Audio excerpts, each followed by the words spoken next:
I did my review of the Google Pixel 6 a couple of weeks ago, and I talked about how amazing that phone is, but I didn't focus too much on the camera, and that was primarily because I was going to shoot this video.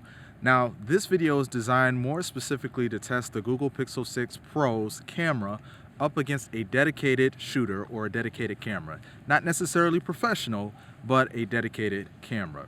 Now, I am currently using the Canon M50 with the Sigma 16mm f1.4 lens, and I will see if the Google Pixel 6 will hold up just as well. Now, just for some reference, this is not going to be scientific at all. This is just going to be my personal experience, but I will only be using the main camera on the Google Pixel 6 Pro because each camera has a different focal length, and I am not using a telephoto lens today. So this is just going to compare the main lens on the Google Pixel 6 Pro to my primary lens on my camera.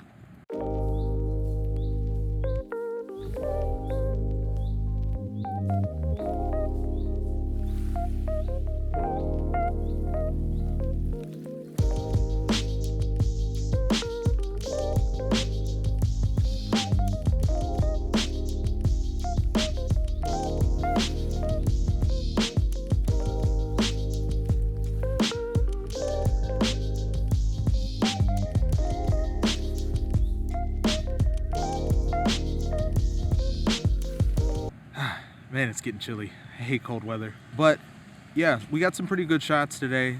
That's gonna do it for our time down here. I'm gonna take the photos back to the house and I'm gonna look at them a little closer, see if I can pull them up on my computer and try to figure out which one does better, whether the Pixel shot better photographs or my Canon M50 today. So let's get back to the house and find out.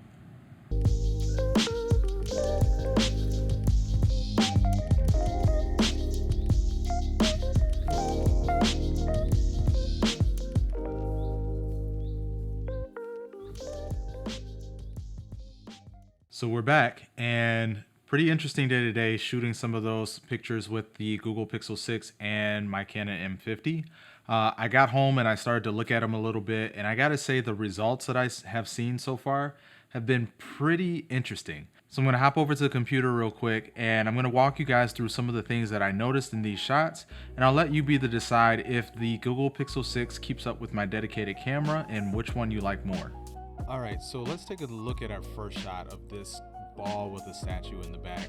Now, this first shot is actually taken from my Canon M50, and it is decently exposed. It is a little dark, but there's plenty of room to manipulate it.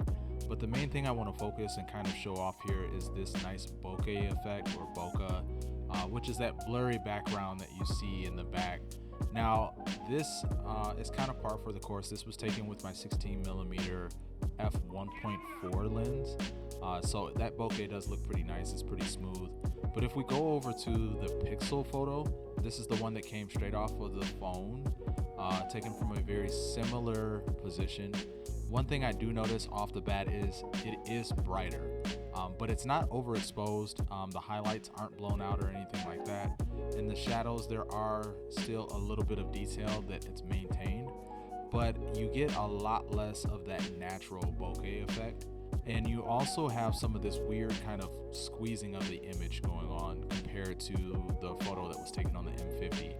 Now, I did just want to try out the portrait mode to see if it could keep up with the M50, and so I threw this shot in there. It does a pretty solid job. The only issue that I see really is the edge detection around the ball towards the bottom left there. I still think that the Pixel still kind of struggles with edge detection in some photos.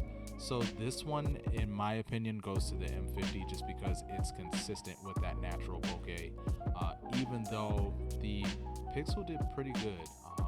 Pixel's not too far behind it in that one. Let's look at the second shot here. Now, this shot was just a picture of the statue. It is darker straight out of the camera on the M50. It can always be manipulated. You can always do some tweaking, and it needs to be edited because it is a raw photo.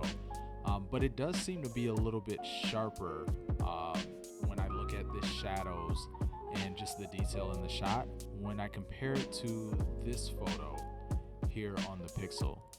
Now, once again, the Pixel is brighter and it didn't overexpose at all. It definitely brightened up those shadows to try to show the details, but I noticed that to me, it doesn't seem like it's as sharp as the photo that came off of the M50. And there's this weird kind of bending thing going on with the horizon line.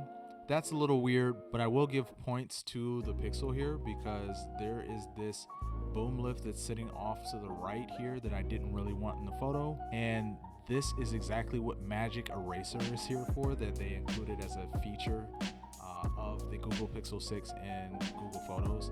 So although it's not perfect, I was able to remove the boom lift with Magic Eraser. And even though these shots are very, very close, I think this one goes to the Pixel because of that very feature. So right now, as it stands, 1-to-1, one for the M50, one for the Pixel. And if we move on to this third shot here, now this shot out of the M50 is a little bit on the warmer side, but it maintains the detail in the shot pretty well. So overall, this is a pretty good shot. But if we look at the shot on the Pixel, it's definitely much cooler, and it seems to be some over sharpening going on in the photo. If I was to zoom in here, you could kind of see that you start to lose a little bit of detail, and the more that you zoom in, the image just kind of falls apart. So even though these are pretty close, I think I have to give this one to the M50. And shot number 4. Okay, so the point of this shot was to pretty much test out a long exposure shot. And so I use this waterfall because I wanted to try to capture some of the motion of the water moving.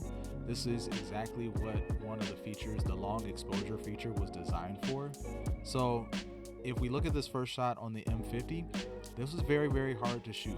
It takes a lot of expertise and experience, some of which I don't have. So when I did take this into my photo editor and I looked at it, some of the shot is slightly overexposed. You can see in the sky that it blew out the sky completely. Even though it was an overcast day, you can't even see any of the details of the clouds.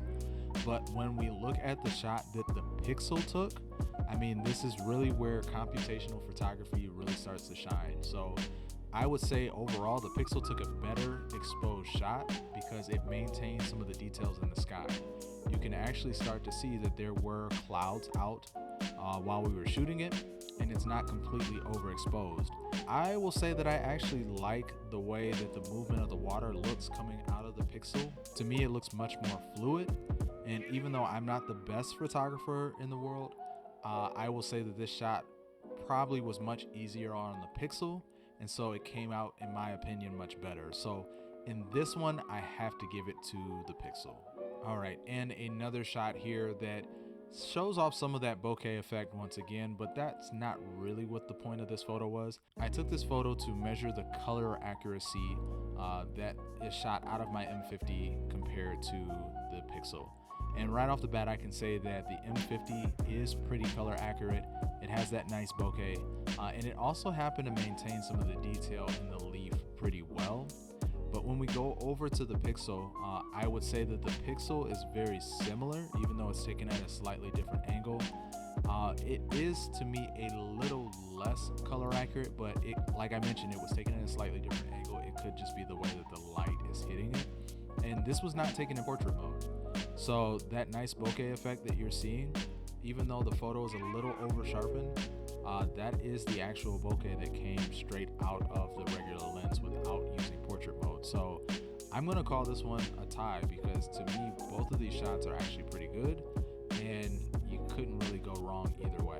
All right, and our last shot here, this is the 6th shot of this like fish-like type statue.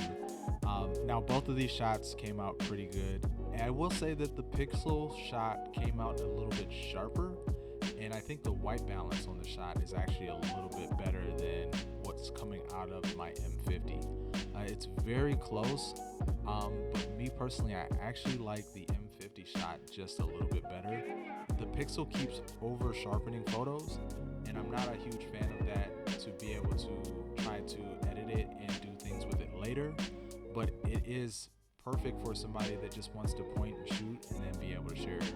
So I think this really comes down to a personal preference, but for me, I'm gonna have to give this one to the M50. Okay, so those are pretty interesting results. If I total this up, what we saw was I gave 3 points to the Canon M50 and 2 points or 2 categories that the Pixel won, and then one there was a tie. And that really kind of sums up what I thought from the beginning, but it seems like camera phone technology is really starting to catch up with dedicated cameras. And to see the Pixel so close with my Canon M50 is kind of surprising and really exciting actually. As far as photography goes, it was able to do almost everything that my dedicated camera was, but it was way easier. I didn't have to carry around any extra gear. I just pulled out my phone and I would swipe over to the mode that I need and just snap the shot that I needed to get. So it was very fast, and it didn't take nearly the amount of time that it took me to set up my dedicated camera and get a similar shot that I could get on this phone. I do wish though that Google would fine tune the camera just a smidge. As you notice, as we were going through some of those shots, Google tends to over sharpen the pictures quite a bit, so much so that you lose a little bit of details. And that may just be a personal preference thing, but I just want them to tweak it just a little bit and bring it down. And I think it would really be in a good spot as far as being a really fantastic camera. And then we've talked about this numerous times, but just magic eraser and long exposure and all the other features that they added that really mimic some of the things you're able to do on a dedicated camera, they're pretty good. They come across and imitate pretty well, as you saw in some of those shots. And in all honesty, to have that in a point and shoot kind of closes the skill gap when it comes to photography. Now, I still think that Google and the Pixel 6 still has a ways to go with video. Even the iPhone has a ways to go with video to catch up to a dedicated camera because of some of the things that you're able to do with actual lenses. But I would say that we're getting pretty darn close, and that's exciting for me. So now I want to hear from you guys. Let me know down in the comments below, did you like the photos from the Pixel 6 over my dedicated camera, the Canon M50, or do you prefer the actual photos that come out raw from this camera in comparison to the computational photography photos that come out of the Google Pixel 6? Let me know your thoughts down in the comments. But as always, that's going to do it for this video. I thank you guys for sticking around. Please remember to like, share, and subscribe to this channel. Hit that notification bell so that you get notified every time I go live with a new video. And with that, I'm out of here. I'll see you guys in the next one. Peace.